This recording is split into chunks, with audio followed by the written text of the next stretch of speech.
Oke, baik, selamat pagi teman-teman sekalian. Hari ini sudah hadir bersama kita narasumber-narasumber yang hebat dan expert di bidangnya. Ada Bapak Dr. Rudiono Darsono. Apa kabar, Pak? Baik. Ada Pak Bambang Suwistowo yang semakin hari semakin sehat saya lihat, Pak. Dan kemudian ada Pak Rektor Pak Rajaskana. Apa kabar, Pak? Dan kemudian ada Alwi. Alwi. Hah? Awi dari perwakilan Febis.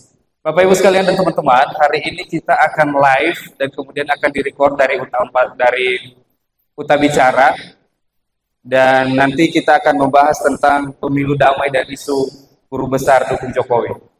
Nanti kita akan talkshow saja dan kemudian kami akan mempersilahkan teman-teman nanti untuk bertanya kepada para narasumber kita pada siang hari ini.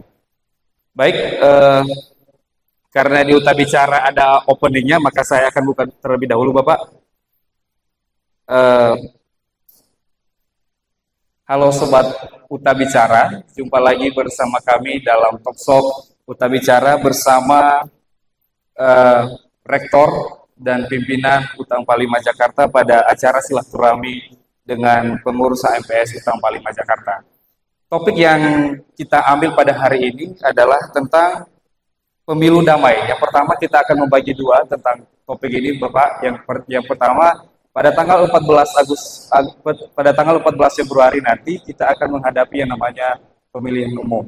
Nanti bagaimana statement-statement dari Bapak-bapak terhadap mengajak masyarakat, karena kampus itu adalah representasi dari cendekiawan anak-anak muda dan kemudian mahasiswa-mahasiswa yang ada di kita saat ini.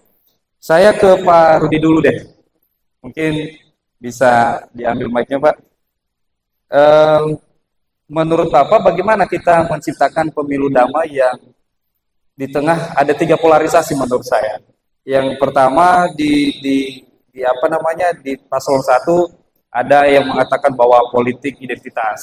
Paslon 2 kemudian tabrak konstitusi dan paslon 3 adalah petugas partai. Nah, ini Bapak melihat bagaimana kita mengajak pemilu damai supaya masyarakat ini bisa melihat bahwa pemilu ini adalah benar-benar pesta demokrasi. Silakan, Bapak. Pemilu damai yang kita usung pada hari ini adalah semua hak dan kewajiban kita sebagai warga negara. Dan sebagai akademisi, sebagai intelektual kampus, sebagai dosen dan sebagai pendidik, kita harus mampu dan kita harus bisa. Karena ini menjadi kewajiban kita untuk memberikan sosialisasi, pencerahan, penjelasan kepada semua anak-anak kita, kawan-kawan kita, bahwa kampus itu tidak boleh partisan. Ya, karena kampus itu yang tadi saya sampaikan. Kampus itu adalah wadah untuk mencerdaskan sebuah bangsa. Bukan untuk atau sarana kecam-mengecam salah satu paslon ataupun yang sekarang masih menjadi pemimpin ataupun siapapun. Bukan berarti kita bilang bahwa itu tidak ada kesalahan. Kalau bilang kesalahan, saya mau tanya juga sama teman-teman yang berkritik itu kan. Apakah yang lain itu tidak ada kesalahan? Apakah yang lain itu manusia-manusia dewa, manusia-manusia suci yang selama ini berbaik dan berbuat dan bertindak tentang sebuah kebenaran atas nama rakyat, bangsa dan negara. Jadi di sini yang saya ingin sampaikan bahwa akademisi, intelektual itu adalah orang yang diberikan Tuhan kesempatan untuk menjadi seorang pembina untuk generasi depan, generasi muda Indonesia. Untuk mencerdaskan bangsa,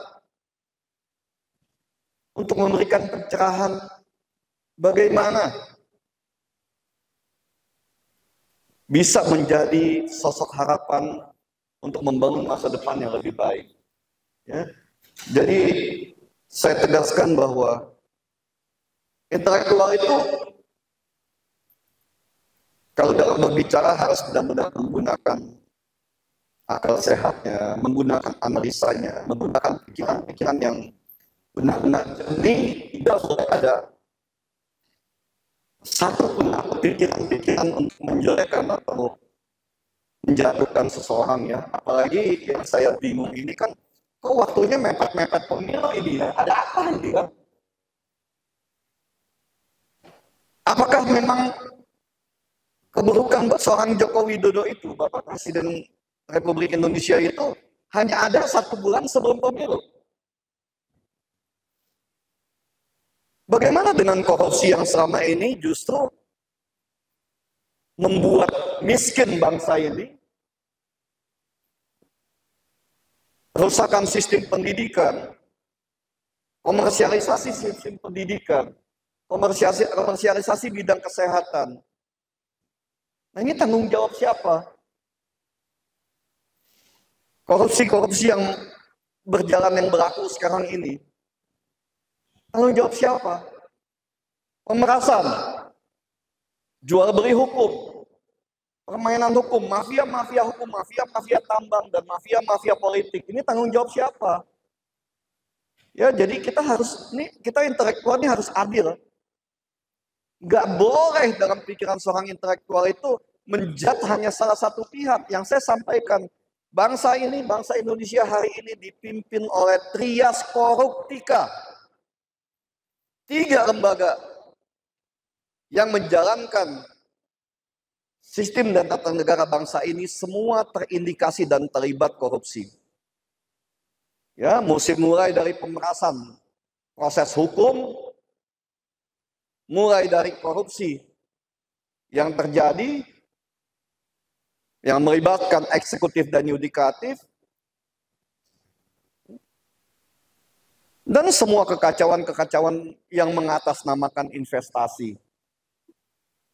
Ini yang harus diperbaiki. Jadi jangan mengatasnamakan demokrasi, mencari sebuah lubang jarum di tengah goa besar yang begitu besar, tapi yang dicari itu lubang jarum. Ini kita pembodohan, bukan mencerdaskan atau lagi memberikan edukasi kepada rakyat Indonesia. Ya. Dan yang saya lihat juga itu udah bikin saya juga jadi. Dalam saya di statement-statement guru besar ya, yang ada beberapa yang saya kenal itu yang sangat baik, bersih. Saya tahu itu dia tidak terkontaminasi dengan politik dan ini itu. Tapi ada juga mantan dari pejabat negara. Yang mantan pejabat negara saya tanya juga, pada saat menjabat dulu ngapain aja? Kok nggak diperbaiki bangsa ini, diperbaiki sistemnya? Ada juga yang saat ini pun juga masih terindikasi korupsi, terindikasi penyalahgunaan kewenangan, mempermainkan sistem hukum yang ada, mempermainkan undang-undang untuk kepentingan kelompoknya, ada itu. Jadi saya berpikir ini kok jadi negara ini kok jadi dibikin amburadul begini kan, hanya untuk kepentingan kekuasaan 5 tahun ke depan. Tapi satu yang ingin saya tekankan ya, ini kepada para wartawan juga coba tolong lebih hati-hati ya. Ingin satu saya tekankan. Pemilu kali ini yang tadi saya sampaikan bukan lagi tentang visi misi. Bagaimana memimpin bangsa ini, memajukan bangsa ini ke depan. Bagaimana mencerdaskan bangsa. Tapi pemilu kali ini bagaimana membodohi rakyat. Bagaimana menjatuhkan dan memfitnah seseorang. Untuk kasus-kasus yang harusnya sudah kita lupakan.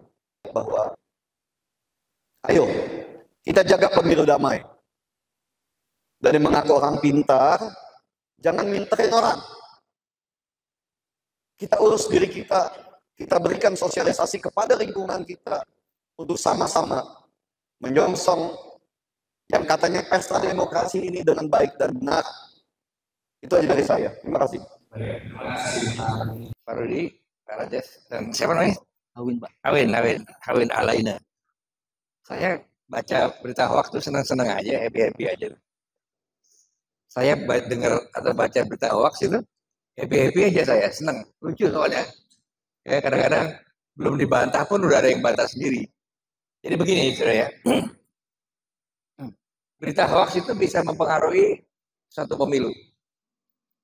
Opini terutama. Ya. Tapi berita hoax juga bisa memperbaiki sistem pemilu. Jika itu menjadi ancaman bagi orang yang ingin berbuat curang. Berita hoax. Ya. Jadi ada gunanya juga. Dulu zaman Orde Baru, itu pemilu itu azasnya cuma satu, luber. Pernah dengar luber? Pernah nggak? Luber itu bukan luber makanan. Ya betul.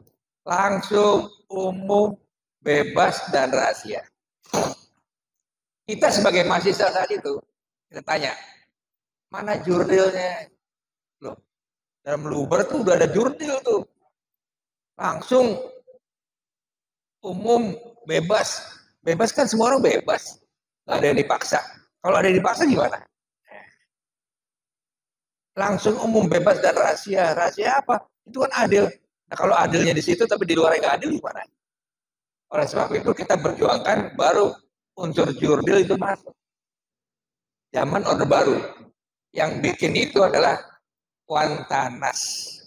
Dewan Ketahanan Nasional yang bikin namanya GBHN. Masuk unsur jurdil. Nah, sekalian, siapa sih yang nggak kepengen pemilu damai? Yang nggak kepengen pemilu itu ribut, siapa yang pengen? Nggak ada kan? Semua ingin pemilu damai. Ingin damai atau ribut? Yang keras dong. Ingin damai atau ribut? Sekarang kalau saya mau tanya, bisa damai atau bisa ribut itu tergantung apa? Tergantung pemilunya, tergantung panitianya, tergantung hitungannya, tergantung apalagi habis dihitung apa? Dihabisin lah. Bisa damai kalau pemilu itu jujur dan adil. Semua orang kepingin jujur dan adil. Siapa yang tidak ingin jujur? Siapa tidak ingin? Siapa yang tidak ingin jujur? Siapa yang tidak ingin adil? Semuanya ingin jujur dan adil. Disitulah akan ada perdamaian. Jadi kalau nggak ada kejujuran dan keadilan, mana mungkin ada perdamaian? Kemarin saya nonton orang bikin film tentang semut. Semut rame-rame ngangkat daging kecil, diangkat rame-rame. Itu semut kalau nggak diganggu nggak gigit kita. Begitu kita sentil dagingnya, itu semut melawan gigit kita. Semut gigit kita. Karena makanannya mau diambil. Artinya ada orang besar kayak saya ingin merampas haknya orang lain. Tidak adil. Jadi saudara sekalian, saya tidak tahu berapa kali pemilu telah dilaksanakan dengan cara jujur dan adil. Tahun lalu, Pak SBY katanya sudah manggil tahun lalu calonnya siapa? Siapa lawan siapa? Prabowo lawan Jokowi. Pak SBY itu manggil Prabowo. Mas Prabowo sini. Kamu yang menang. Betul. Prabowo datang rame-rame. Pak SBY nunjukin hasil hitungan rekaman dari Babinsa. Waktu itu Pak SBY masih presiden. Babinsa ngitung lapor dari seluruh Babinsa, terus Koramil Kodim Kodam. Hitungannya ternyata Prabowo yang menang dari hitungan itu. Wah, Prabowo senang, terima kasih Pak SBY. Langsung pulang ke markasnya, jalan apa itu? Jalan apa itu? Pada sujud syukur semuanya. Besoknya ternyata dihitung Prabowo kalah. Artinya apa? Ini berita benar atau hoax? Kita nggak tahu. Ini bisa benar, bisa hoax berita seperti ini. Ya kan? Nah, waktu itu lagi, tahun 2019 itu, seluruh anggota kabinet sudah kumpul di satu gedung untuk nonton hitungan cepat. Ya, hitungan cepat. Terus waktu itu mereka siang jam 12 jam 1, jam 2 keluar, mukanya nggak enak. Muka itu menurut semuanya kan. Kita ingat kan? mukanya cemberut. Wartawan tanya, ada apa? Gak ada yang jawab, mukanya cemberut. Para anggota kabinet itu. Tapi besok paginya, setelah itu mukanya cerah kembali. Ini berita benar atau hoax? Bisa hoax, bisa benar. Artinya, kalau berita hoax tidak diantisipasi, tidak dilakukan klarifikasi, itu bisa meresahkan masyarakat. Dan masyarakat bisa tidak percaya pada hasil pemilihan umum. Terima kasih. Ya, dari kampus yang pertama kita seperti tadi yang sudah saya sampaikan, kampus tidak boleh melakukan politik praktis. Kenapa?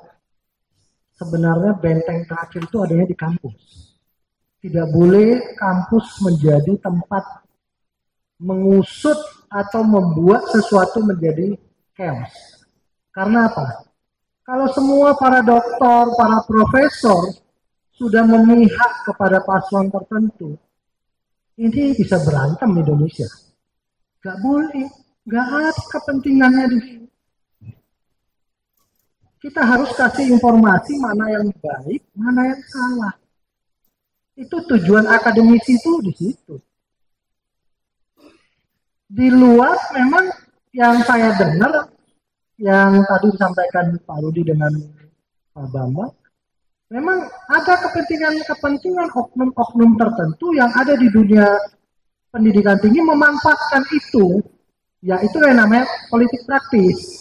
Dia ada tertentu mendapatkan jabatan tertentu atau apa. Tapi itu gak boleh masuk di dunia kampus. Kalau dia sudah menjabat, memegang peran tertentu baik di eksekutif, legislatif maupun di yudikatif, itu sebaiknya jangan terlalu dilibatkan di dunia kampus.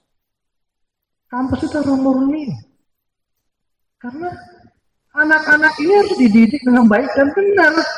Kalau mereka kita berikan informasi yang tidak benar, wah ini bisa bahaya Indonesia. Gak boleh, kita harus netral. Kita harus jaga agar pemilu ini damai. Mungkin di sini kami perlu mengingatkan supaya seluruh dokter dan guru besar itu mengingat tidak boleh ada tendensius apapun. Harus netral, karena kita mengajari hal yang benar. Kalau ada yang salah dari baik eksekutif, yudikatif maupun legislatif, kita harus berani bersuara. Itu salah. Dunia kampus yang harus menjelaskan kenapa itu salah dan solusinya apa. Bukan kita memihak tertentu, walaupun salah kita tutup mata yang penting dukung. Gak boleh. Salah kita harus katakan salah. Kalau benar kita harus dukung dan memberitahu itu benar. Ya, mungkin itu dari saya. Baik, terima kasih Pak Rektor. Tepuk tangan dong ya. Sekali lagi kepada Bapak Rektor UPN Jakarta. Saya ke Awi sebagai representasi mahasiswa. Udah pernah memilih Awi atau baru kali ini? Mungkin baru berpartisipasi tahun ini. Baru tahun ini, berarti pemilih pemula. Oke, baik. Saya ke Awi sebagai seorang mahasiswa. Bagaimana sih kamu melihat terhadap politik hari ini? Dalam artian, kalau kamu baca di beberapa media, jurnal atau media-media lain, bahwa hari ini terdapat kepentingan politik antara apa namanya, kalau ada yang mengatakan bahwa ini ada pemaksaan dari kubu nomor 2, 01 politik identitas dan 03 petugas partai. Kamu melihatnya gimana sebagai seorang mahasiswa?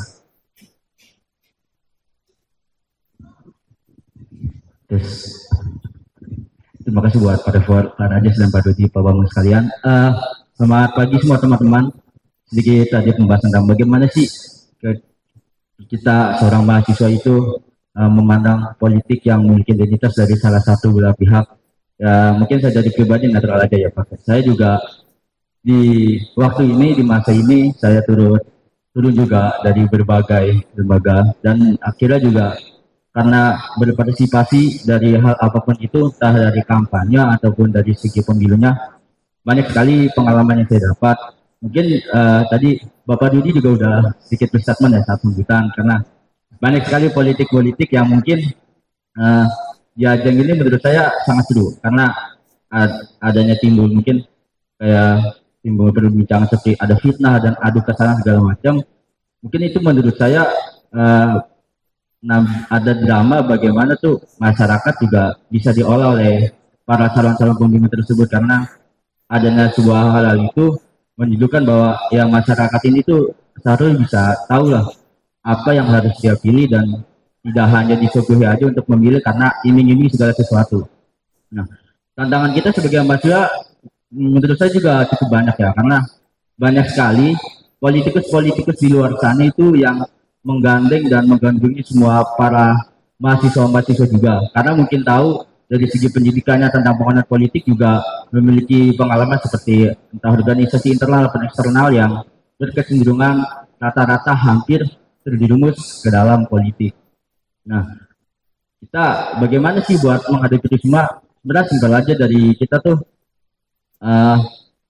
menyaring dan menilai bagaimana sih mereka berstatement untuk kepada masyarakatnya, karena kita tahu kan pasti namanya untuk identitas sendiri, untuk kepentingan pribadi, siapa sih yang nggak mau gitu daripada tiga calon ini untuk memenangkan dirinya sebagai seorang pemimpin. Tapi kan banyak sekali argumentasi-argumentasi dan juga terobosan yang mereka keluarkan untuk masyarakat agar personal branding juga naik, bahwa kami seperti ini loh. Tapi menurut saya pribadi itu mungkin sebagai statement untuk diri pribadi, karena siapapun mau manusia bagaimanapun itu dari mana asalnya, siapa di situ pasti akan kelihatan bagaimana statement dia kerja ketika dia telah memiliki sebuah jabatan. Karena mungkin di masa fase ini masyarakat ini ditontonkan dari setiap calon pemimpin itu dengan bagaimana integritas dia, mungkin karena udah jejaring digital banyak sekali seperti berita hoax serta juga kesalahan-kesalahan dari mereka semua itu banyak disadari oleh masyarakat, dan juga banyak sekali oknum-oknum yang membuat akan takut dan juga mempengaruhi juga seperti kita nih mahasiswa, seperti pasti banyak menjumpai berita-berita bahwa calon 1, 2, 3 yang memiliki pada masa ini melakukan hal seperti ini, kesalahan seperti ini. Nah, itu juga menjadi tantangan kita, cuman ya kita juga harus bisa menerima dan juga jangan asal ada suatu berita yang menurut kita nggak benar ataupun ya berita hoax itu kan mau nggak mau pasti ada juga oknum yang nggak senang, karena nggak mungkin di negara ini itu semuanya bakal lurus-lurus maju-maju, enggak, pasti ada aja lika-likunya, banyak juga oknum-oknum yang nggak suka dari satu dan dari pihak yang lainnya. Nah, kita sebagai mahasiswa seharusnya bisa lebih saling memfilter, ya kita juga bisa membantu kepada masyarakat juga apabila ada hal yang menurut kita melenceng dan masyarakat juga mempercayai, kita membantu mengedukasi bahwa ya benar supaya terciptanya pemilu yang damai ini, karena kan kita juga gak mau kan adanya sebuah konflik apalagi kecurangan, hal yang sangat banget kita sebagai mahasiswa jujur merasa agak kurang suka apabila ada kecurangan di pemilu pada kali ini. Jadi ya tetap kita saling bantu aja dan saling memberikan pemahaman kepada masyarakat dari mahasiswa untuk yang lainnya, mungkin begitu. Baik. Oke, tepuk tangan untuk Awi sebagai representasi mahasiswa kita. Kamu jurusan apa, Wi? Kamu jurusan apa? Saya ilmu komunikasi, Pak. Oke, ilmu komunikasi, mana suaranya? Oke, baik, kita ke topik yang kedua, Pak Rudi. Ada isu guru besar, ada 50 kampus kalau tidak salah. Mereka memberikan deklarasi terhadap kinerja atau mengkritik pemerintah, atau terutama mengkritik demokrasi di era pemerintahan Jokowi. Kira-kira kenapa UTA tidak mau deklarasi, Pak? Saya ke Pak Rektor nih. Tadi pertanyaan saya kepada Pak Rudi tentang banyak yang deklarasi untuk mengkritik pemerintahan Jokowi. Tetapi kalau kita melihat juga banyak kampus atau guru besar yang mendeklarasi mendukung Pak Jokowi. Nah, ini posisi kita di mana, Pak Rektor? Apakah kita netral-netral aja atau kita tidak akan memihak kepada siapapun? Silakan, Pak. Ya. Oke, baik. Posisi kita harus netral. Nah, Yang ada sekarang kan ada yang disampaikan oleh Pak Rudi, ada eksekutif, ada legislatif, ada yudikatif. Jadi apapun yang terjadi di lapangan itu kan dipertontonkan. Semua orang bisa menilai, semua orang bisa melihat kejadian mana yang benar, mana rekayasa, mana hoax dan sebagainya. Hari ini kalau kita lihat kita sudah di kondisi baik.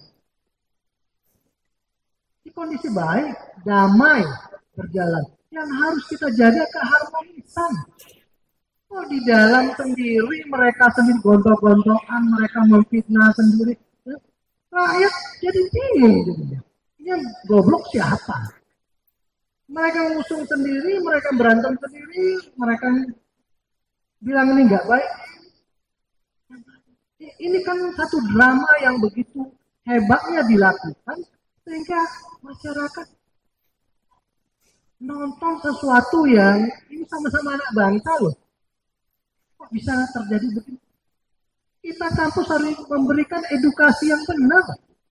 Yang salah kita sampaikan itu salah. Yang benar harus disampaikan benar. Jadi yang pastinya dengan posisi ideologi dan konstitusi Negara Kesatuan Republik Indonesia, kita harus pegang yang namanya kepastian hukum. Apapun mau dibilang etika, dia etis atau enggak etis atau apa, itu abstrak. Kita jangan bermain di sesuatu yang abstrak. Yang pasti yang kita pegang supaya negara ini damai itu hukum. Putusan hukum apa? Mau keputusan hukum ada yang senang atau tidak senang, kita harus ambil keputusan hukum itu.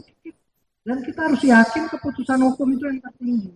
Gak boleh saling menghakimin, gak boleh saling mencela dan macam-macam. Ya, karena kita negara hukum, kita harus menghargai setiap keputusan hukum. Dan kita harus merespek semua paslon bagus. Semua itu anak-anak bangsa, kader bangsa yang terbaik. Tidak ada yang salah. Cuman caranya saling menjatuhkan, saling memfitnah, itu tidak baik. Kita mengajari demokrasi yang jahat di sini. Tidak boleh demokrasi jahat itu terjadi di negara kita. Karena itu akan membuat perpecahan. Kita harus pegang dengan penuh keharmonisan, kedamaian, supaya kita bisa kerja. Ujung-ujungnya apa? Rakyat harus makan dong. Harus sehat dan sejahtera. Nggak boleh terjadi perpecahan. Ya, baik. Mungkin itu. Baik. Terima kasih Pak Rektor. Bagaimana teman-teman media, masih ada waktu ini? Apa? Oke, ada bisa dikasih pertanyaan? Ada yang mau bertanya? Oke. Silakan Madi ke depan aja, Madi, maju ke depan. Assalamualaikum warahmatullahi wabarakatuh.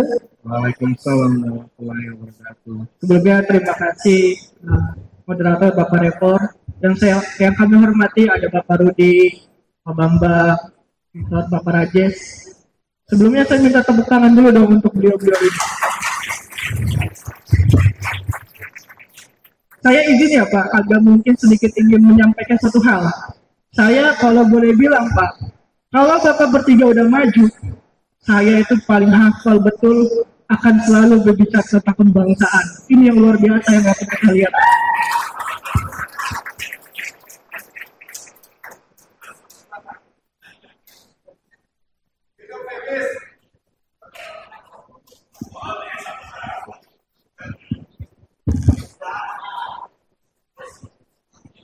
Remix saya dimatikan.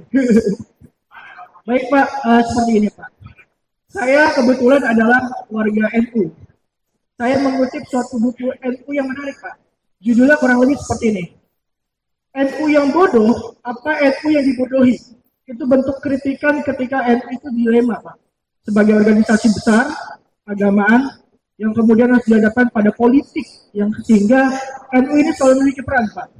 Maka kalau boleh mengutip apa yang Bapak tadi sampaikan, saya boleh bilang, setiap pemilu, setiap presentasi, apakah rakyat kita yang bodoh, apa kita yang rakyat yang dibodohi, seperti itu. Maka ketika tadi Bapak bilang tentang threshold,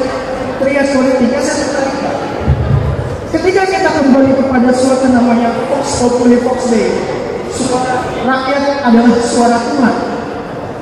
Apakah hari ini kita bisa melihat bahwa harapan itu masih bisa terjadi? Ketika hampir semua lembaga yang berkaitan itu ada korupsinya, ada tindakan penyalahgunaan wewenang ya Pak. Ini yang kadang tadi Bapak menyampaikan bahwa kita harus merubah sistem gitu Pak. Dan kalau saya boleh katakan, kita harus memulai dari hal mana Pak? Mengingat sistem itu sesuatu yang besar, yang boleh saya katakan, kalau boleh katakan ini sistem ini sudah terlalu mendarah daging Pak, sampai akhirnya dari pemilu ke pemilu kita tidak pernah ada angin segar bahwa demokrasi kita jauh lebih baik. Inilah yang kemudian saya dilematis Pak. Saya sepakat dengan bapak-bapak ketika bilang bahwa kampus kita netral. Setuju tidak kawan-kawan mahasiswa? Kampus kita adalah kampus netral. Setuju tidak? Saya membawa semangat Pak. Artinya seperti ini Pak. Kami sebagai mahasiswa pun akan terus berkomitmen bahwa kampus kita adalah kampus netral. Namun ada hal dalam artian seperti ini Pak. Saya boleh katakan kampus kita sebagai kampus merah putih, kita harus menjunjung tinggi netralitas. Itu dimulai daripada melihat kondisi bangsa ini. Yang saya rasakan adalah kita kekurangan pusat politik Pak. Politik apa? Politik kebangsaan Pak. Hampir hari ini kita tidak pernah mencapai namanya itu apa yang dicita-citakan sosialis, yaitu politik Indonesia atau common goods. Saya tidak pernah melihat hal itu Pak. Madi mungkin langsung aja pertanyaannya. Maka saya boleh bertanya Pak, kira-kira Pak, apakah kemudian angin-angin seperti ini bisa kita lakukan Pak? Kita mulai dari kampus kita Pak. Saya rasa banyak potensi-potensi dari kampus kita. Banyak potensi-potensi dari kampus kita yang bisa kita berdayakan Pak. Sebentar kawan-kawan.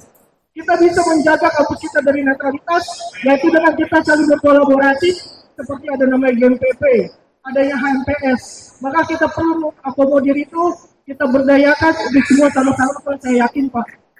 Kita mulai tegakkan nilai-nilai kepancasilaan itu dari sektor-sektor tersebut Pak. Ini Pak yang untuk Pak. Saya adalah mahasiswa yang berani bersumpah, saya cinta terhadap kita dan saya akan bangga Pak.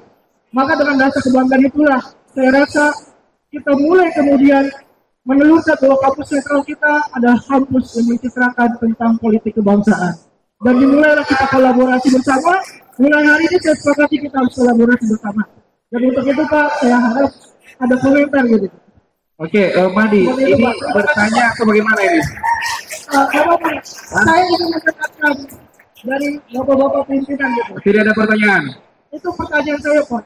Jadi harus dimulai dari mana kan kita? Oke. Jadi kalau kita mulai dari kampus, kita bagaimana cara kita menanamkan politik kebangsaan yang mulai hilang Pak?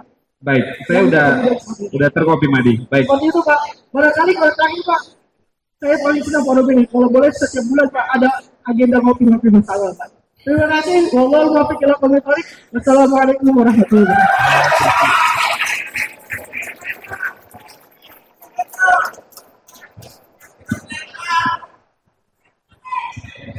Baik, bagaimana Pak Rudi, atau langsung menjawab aja atau saya ulangi pertanyaannya?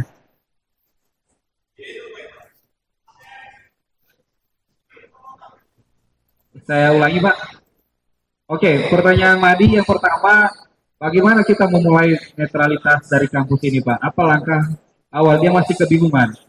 Saya spill dulu Pak, Madi ini adalah ketua GMPP, Gerakan Pecinta Pancasila yang kita bentuk di kemahasiswaan. Dan memang sangat vokal. Mudah-mudahan tadi hari setelah ini ketemu kita di kemahasiswaan untuk melanjutkan kepemimpinan di GMPP. Silakan Pak.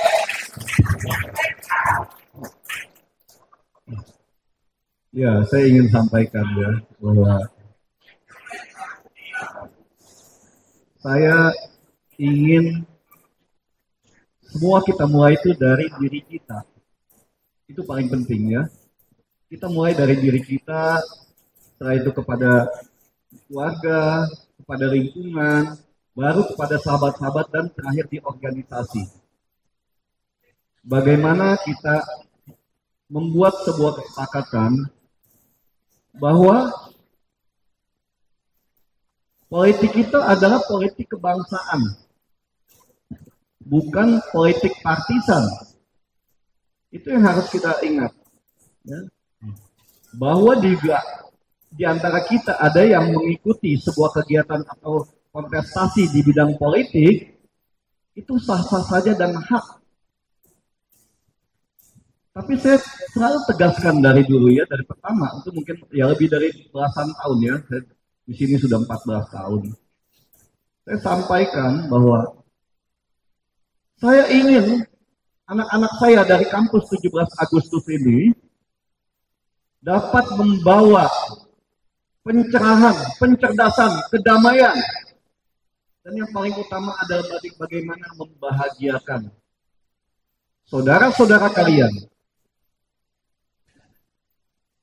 Karena tujuan itu bukan cuma sukses dan kaya. Tapi bagaimana tujuan itu adalah bahagia. Itu yang selalu saya tekankan kepada kita semua. Ya. Bangsa ini rusak karena adanya keserakahan, kesombongan dari segelintir kekuasaan atau penguasa yang merasa paling hebat. Itu yang kalian dari keluarga besar 17 Agustus untuk jangan tanggung, hancurkan.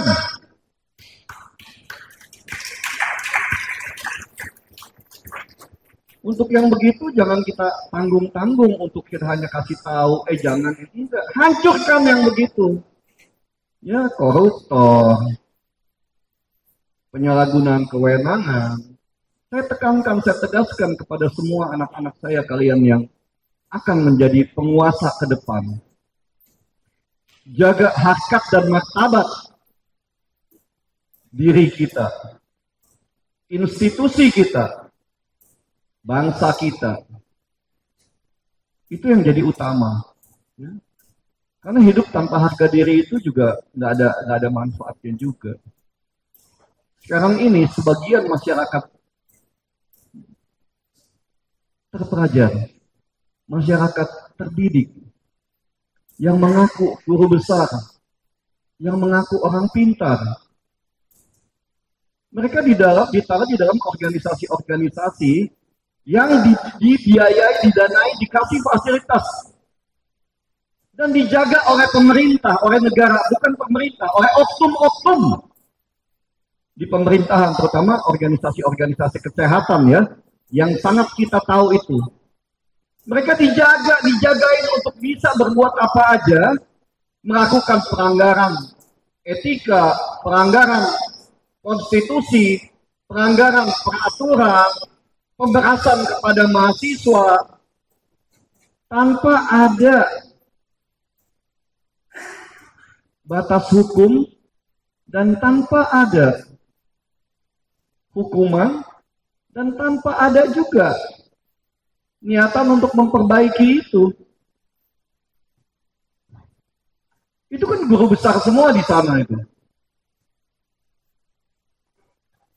Tapi bagaimana mereka diberikan kebebasan untuk membodohi generasi muda bidang pendidikan kesehatan dengan berbuat semau-maunya, sewenang-wenang atas nama kekuasaan. Dan juga itu kemarin yang saya lihat di dalam membuat deklarasi itu.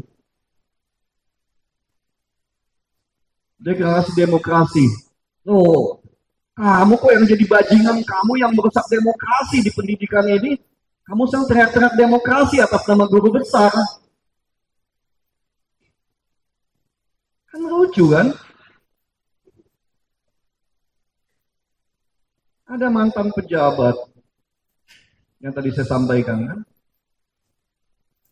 Mantan pejabat eselon 1 di sebuah kementerian membuat deklarasi tentang demokrasi dan korupsi. Kamu dulu di sana ngapain aja? Tempat kamu duduk waktu itu pusatnya korupsi. Sampai hari ini, tempatnya perdagangan perizinan. Sampai hari ini, tempatnya penyalahgunaan kewenangan. Sampai hari ini. Jadi aneh ini kan. Yang tadi disampaikan oleh siapa nama kamu? Madi ya. Terima kasih ya. Saya bangga punya anak seperti kamu.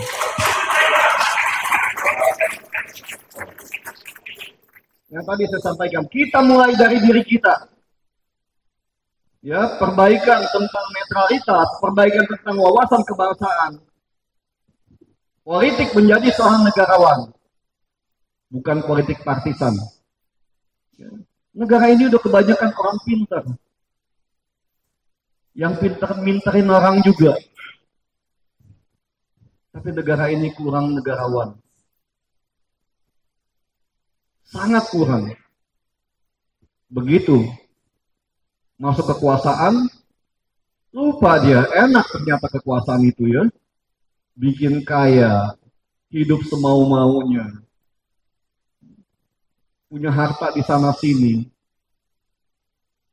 Kita punya PPATK, tapi mandul, nggak bisa apa-apa. Punya KPK, buat dagang juga di sana. Ya, sekarang lagi ramai dengan pemerasan kan? Memang sistemnya sudah salah dan dibikin untuk salah. Supaya penguasa ini tetap menguasai bangsa ini untuk tetap menjadi bodoh dan miskin. Undang-undang KUHP yang baru. Bagaimana undang-undang itu yang baru yang kemarin sudah diresmikan itu dibuat untuk memberikan kenyamanan kepada koruptor.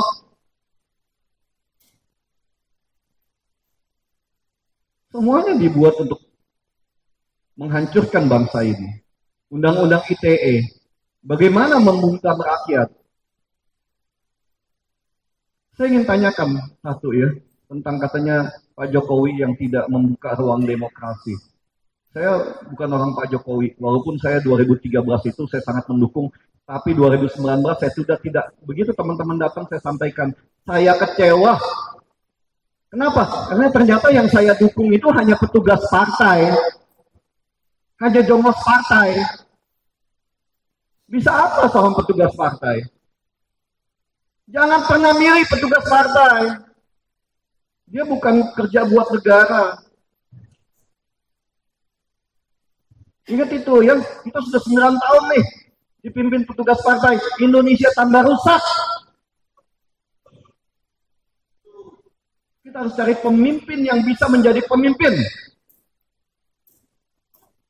Baik independen untuk dirinya sendiri, maupun memberikan independennya itu kekuasaannya untuk mensejahterakan rakyatnya. Rakyat Indonesia. Mencerdaskan bangsa. Ya, memberikan persatuan dan kesatuan. Yang paling penting, memberikan kesejahteraan. Karena dengan sejahtera, dengan keadilan, persatuan itu akan datang dengan sendirinya. Mana ada rakyat yang sudah sejahtera, mau bikin ribut bersama saudaranya. Rakyat yang sudah mendapatkan keadilannya, mau bikin ribut sesama tetangga dan saudaranya. Mungkin nggak? Mungkin nggak kalau kalian sudah dapat keadilan, kesejahteraan, mau bikin ribut? Mau dibayar? Nggak mau pastikan. Nah itu yang tidak dikasih. Supaya kalian terus bisa diadu domba. Jangankan kalian. Kita-kita ini aja yang sudah begini, yang sudah sepuh. Ya. Bidang pendidikan ini masih juga mau diadu domba. Kita dikirimi surat untuk ikut deklarasi. Kita ditelepon, kita diancam. Sampai kita punya proses administrasi tidak dijalankan. Karena kita tidak mau mendukung salah satu partai. Dihambat karena dia partai penguasa. Dihambat kita punya semuanya itu. Surat kita nggak dijalankan. Karena kita tidak mendukung partai penguasa itu. Jadi jangan dibilang ini murni. Enggak, kita tahu pasti itu. Kita dijanjikan. Kalau kamu mau dukung ini, kamu akan dapat hibah, kamu akan dapat ini, kamu dapat semuanya. Saya sampaikan kepada Pak Rektor dan Ketua Yayasan. Loh, kita dapat ini itu. Sama juga kita jadi pelacur di dunia pendidikan ini. Kita menghancurkan dunia pendidikan untuk mendapatkan kenikmatan untuk hidup kita, untuk diri kita. Apakah itu tujuan pendidik? Apakah itu tujuan akademisi? Kamu guru besar, apakah itu tujuan kamu? Cari uang dengan menghancurkan dunia pendidikan? Ingat itu. Ya.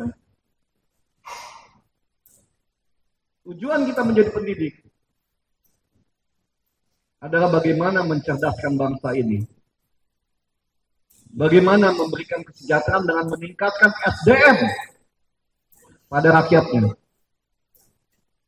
Tanpa SDM yang baik, kalian tetap akan jadi jongos.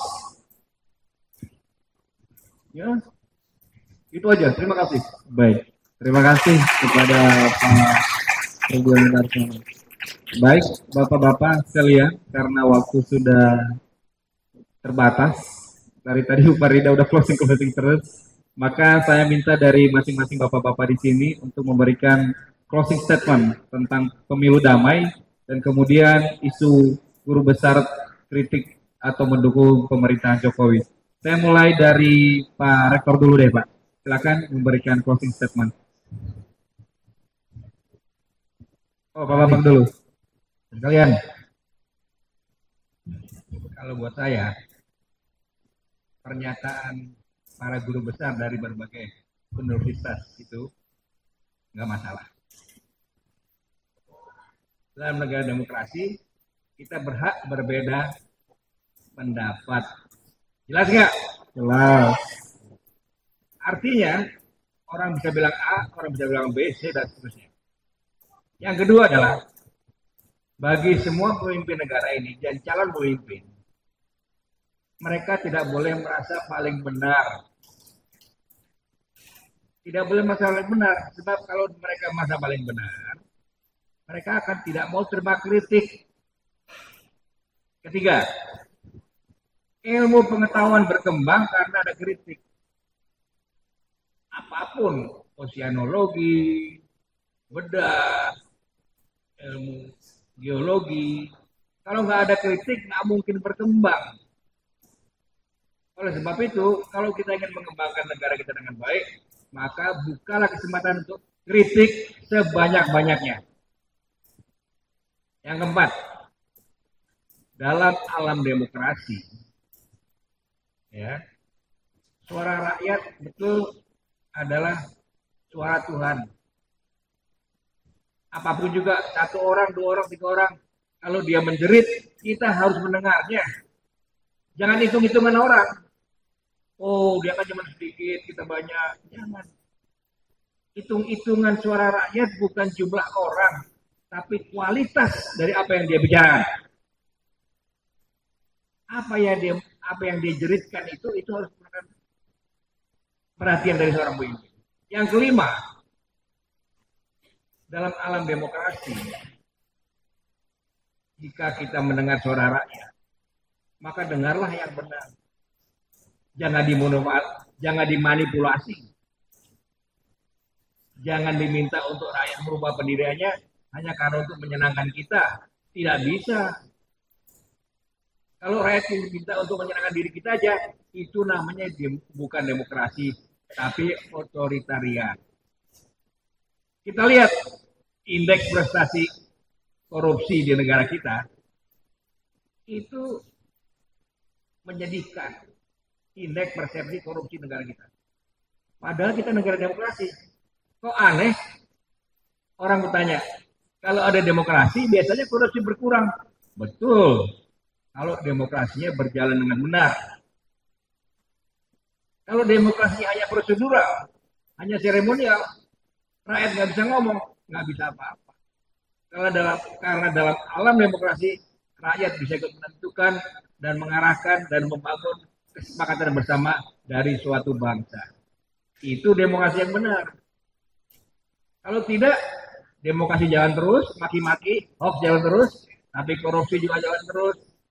Kebohongan-kebohongan yang ditutupi oleh kemunafikan dengan gaya yang manis jalan terus.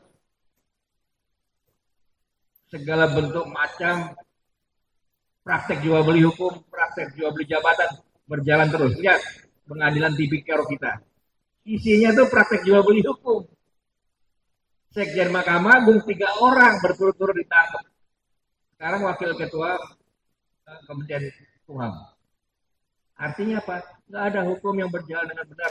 Seperti kata Pak Rudi, hukum sudah diperjualbelikan, hukum sudah jadi alat kekuasaan yang tidak bisa menolong rakyat. Terima kasih. Baik, tepuk tangan kepada Pak Bambang. Selanjutnya closing statement kepada Pak Rektor tentang pemilu damai, Pak. Dari saya, kalau kita berbicara demokrasi itu hak setiap orang untuk berbicara, berpendapat, dan sebagainya. Mungkin kita sebagai kaum intelek harus lebih berpikir secara rasional dan bijak. Mana informasi yang benar, mana informasi yang tidak benar, mana yang informasi provokatif. Kita ingin sesama anak bangsa bersatu, membangun kekuatan agar cita-cita bangsa itu dapat tercapai. Kalau kita bercerai-berai, kita saling memfitnah, berantem, maka cita-cita kita, negara kita akan dikuasai oleh negara lain. Kita ingat, kita harus bersikap sangat positif dan tegas, rasional dan bijak. Jangan mau terprovokatif. Mungkin itu. Baik. Terima kasih. Terima kasih sekali lagi, berikan tepuk tangan yang meriah. Dan Awi untuk memberikan closing statement, untuk mengajak teman-temannya menciptakan politik yang damai, menciptakan pemilu yang damai. Silakan.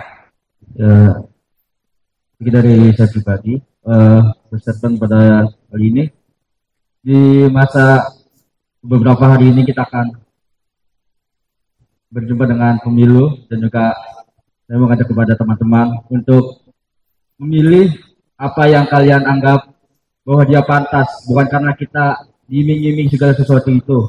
Dan juga jangan sampai kita salah memilih karena berdampak untuk kita bersama dan juga untuk kepentingan pribadi. Karena kan teman-teman juga pasti mengetahui lah, karena kita juga berdemokrasi di negara ini yang sejujurnya kita harus bisa lebih paham, bisa lebih memiliki ilmu bahwa seorang pemimpin itu harus bisa menjenjangkan pendidikan ini yang lebih berintegritas, karena masih banyak sekali hal-hal dan kasus-kasus yang bisa merugikan pendidikan di Indonesia ini. Jadi buat teman-teman, jangan sampai ada yang golput apalagi nggak memilih, karena itu hak kalian sebagai demokrasi juga, kalian harus memilih. Dan ingat, pilih dengan pilihan hati kalian sebagai seorang mahasiswa dan masyarakat. Jangan memilih karena ada iming-iming segala sesuatu itu. Mungkin. Baik, terima kasih Awi. Terakhir saya ke Pak Rudi, Pak. Silakan closing statement tentang pemilu damai. Silakan, Pak. Oke, ya. Jadi kepada semuanya, saudara-saudara saya, anak-anak saya semua, ya, kita dukung pemilu ini dengan damai. Jadi siapapun pilihan kalian, pilihlah dengan hati. Lihat rekam jejaknya, bukan dengan kampanyenya atau dengan provokasinya. Ya. Kalau bisa satu putaran, kita jadi nggak banyak waktu terbuang juga. Kalau terpaksa harus 2 putaran, ya pilih yang terbaik menurut kalian. Ya. Ini bukan hanya masalah waktu, uang, tapi mungkin pertentangan akan semakin keras. Ya. Kalau dibilang, oh ini korupsi, itu korupsi, semuanya koruptor. Jadi nggak usah kita ini kan, pilih yang terbaik. Ya, ingat itu satu pesan saya. Ada yang mau dipimpin sama Jongos? Ada ya? Ya bagus lah kalau nggak ada. Kita harus memilih pemimpin, bukan pilih petugas. Ya. Itu aja dari saya. Jadi kita benar-benar kita pahami pemilu ini adalah pemilu damai, dan kita harus punya orang yang kita percaya untuk kita bisa memberikan masukan-masukan dari hati kita, masukan-masukan yang terbaik untuk bangsa dan negara ini, melalui orang yang kita percaya. Itu harus juga. Itu kalian yang punya hak dan kewajiban kalian. Ya, saya tekankan itu. Jadi cari orang-orang yang kalian bisa percaya untuk duduk. Kalau dalam partai, silakan. Kita semua sudah punya partai sendiri, partai hati suci. Ya, kita nggak ikut-ikutan di sana. Oke, itu aja. Terima kasih. Baik, terima kasih. Sekali lagi berikan tepuk tangan yang sangat meriah. Saya ucapkan terima kasih kepada Bapak Rudiono Darsono, Bapak Bambang Sulistomo, Bapak Jalan Sana, dan kemudian mahasiswa kita atas nama Alwi. Kami mohon maaf jika dalam pembawaan acara ini ada kekurangan. Akhir kata, simak dialog selengkapnya dalam Uta Bicara. Jangan lupa share, subscribe, dan kemudian komen di akun YouTube Uta Bicara. Demikian talk show ini. Kami ucapkan terima kasih. Selamat siang.